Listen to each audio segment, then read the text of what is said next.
सारा साल बलगम रहती है, ख़त्म नहीं होती। ये जितने लोगों को बलगम आती है, भुने हुए चने खाओ। भुने हुए, मेरे मोहतरम भाइयों, घोड़ा उस वक्त घोड़ा बनता है जब वो क्या खाता है? चने खाता है।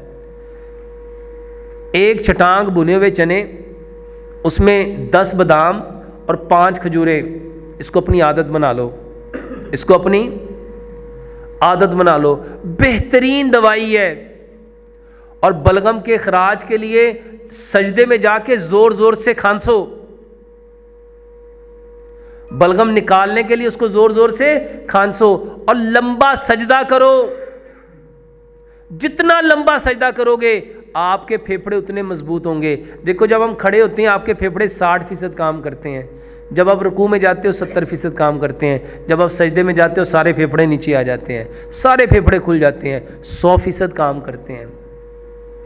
नबी सल्लल्लाहु अलैहि वसल्लम ने फरमाया, अगर लोगों को पता चल जाए ना सजदे की हालत में क्या मिलता है, तो इंसान सारी ज़िंदगी सजदे से सर ना उठाए।